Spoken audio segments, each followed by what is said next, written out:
გასულ წელს მერძევობის დარგის განვითარებისთვის 1,5 მილიონი ლარი დაიხარჯა. ხელშეკრულება 40-მდე კომპანიასთან გაფორმდა.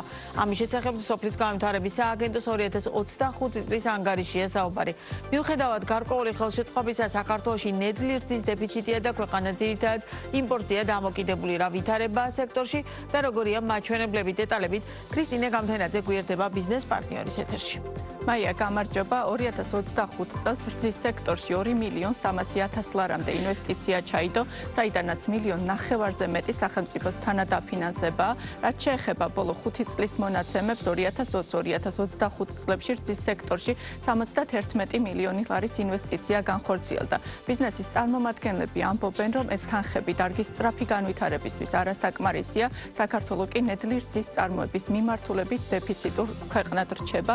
პროდუქციის დიდი ნაწილი იმპორტირებულია. მწარმოებლები ამბობენ, რომ სახელმწიფომ ბიზნესთან ერთად რძის სექტორის განვითარების ახალი სტრატეგია უნდა შეიმუშაოს. ბიზნესის შეფასებით ნედლი რძის წარმოების ზრდას გარკვეული დრო სჭირდება.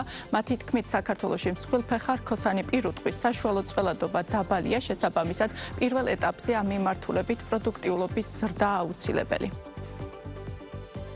დაფინანსებად 70 მილიონი 5 წელიწადში და ბოლო წელს ვთქვათ 1,5 მილიონი ძალიან დაბალია და 10-ჯერ არის მინიმუმ შემცირებული ამ წელს 2025 წელს და ეს გამოწვეულია პირველ რიგში პირუტყვის გაძვირებით, რომელიც მაღალ პროდუქტიული დაახლოებით 1300 ევროთი გაძვირდა ერთი სული და ამისთვის არც ფერმერები იყვნენ მზად და ბანკებთანაც მოუწია ფერმერებს ასე ვთქვათ ამ საკითხების გავლა და დიდი რისკები შეიცავს, როდესაც 10,000 ლარის ოდენობით ერთ პირუტყვში ხდის ფერმერი და არ ვიცით მისი დაზღვევა არ ხდება და რომც დააუზროთ ვერაფერს დიდს ვერ მივიღებთ, იმიტომ რომ არის რისკიც და ამიტომ ხდება შემცირება ამ დაფინანსების. პატარა ნაზრდი გვაქვს პროდუქტიულობასთან დაკავშირებით, იმიტომ რომ ასე თუ ისე ის ინდუსტრიული ფერმები, რომლებიც ქვეყანაში არსებობს, უფრო მეტ რძეს აწარმოებენ, მაგრამ მთლიან წილში თუ შევხედავთ, ამ ინდუსტრიული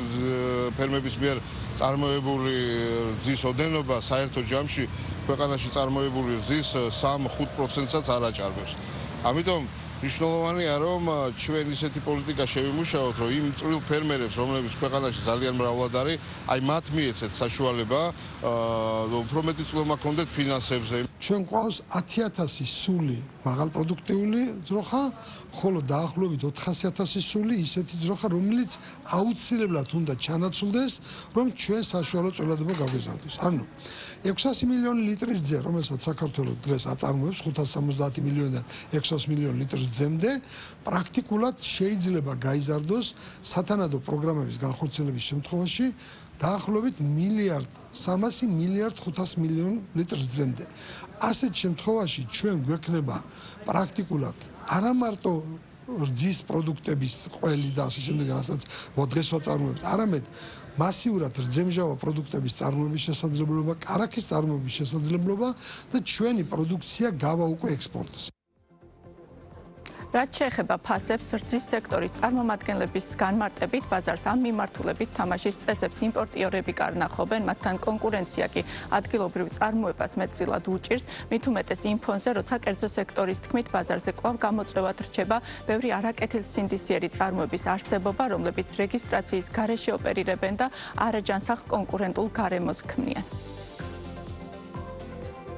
რძის ფასებს ძირითადად უკვე კარნახობს იმპორტი, იმიტომ რომ დაახლოებით 2-3 თვე არის ადგილზე ნედლი რძის რაოდენობა, როდესაც ბუნებრივად ხდება წველადობის გაზრდა, ეს გაზაფხულზე, როდესაც ჩვენი პირუტყვის 400,000, რომელიც საძოვარზეა გასული და ფაქტიურად ვერ იგეგმება ამისი წველადობის დაგეგმვა, იმიტომ რომ ეს არ არის ის მიმართულება და ის პირუტყვი, რომლითაც შეიძლება სტაბილური რძის მიღება ქვეყანაში, ამიტომ კვებაზე ეს ინდუსტრიული ფერმები ძალიან მცირეა და ამაზეა საუბარი, რომ ეს ფერმები უნდა გამრავლდეს და მეტი პირუტყვი უნდა შემოვიდეს ქვეყანაში, რომ ჩვენ ეს რძის დეფიციტი შევავსოთ. 25-27% ასე ვთქვათ, მოხმარებული და ნედლეულად გამოყენებადი რძის ქვეყანაში შემოდის უცხო ქვეყნებიდან. ეს რომ არ ხდებოდეს, კიდევ ერთხელ ვიტყვი, რომ ფასები, რომლებიც დღეს რძის პროდუქტებზე არსებობს, კიდევ უფრო მოემატებდა გამომდინარე იქიდან, რომ წლიდან წლამდე რძის პროდუქტების მოხმარება იზრდება ქვეყანაში, მოთხოვნა იზრდება, ტურისტულ ნაკადებთან დაკავშირებით, მიგრანტებთან დაკავშირებით, რომლებიც ქვეყანაში მრავლად შემოდიან, მაგრამ არ იზრდება რძის წარმოება. რძის წარმოება ამას ვერ ეწევა. ცნობისთვის გეტყვით, რომ 2025 წელს რძის და ნახების იმპორტი გაიზარდა. იანვარ-დეკემბერში საქართველოში რძისა და ნახების იმპორტმა $23 მილიონ გადააჭარბა. იმპორტი ძირითადად აზერბაიჯანიდან განხორციელდა. მადლობა ქრისტინე გამთენაძე საუბრობდა ბიზნეს პარტნიორის პირდაპირ ეთერში.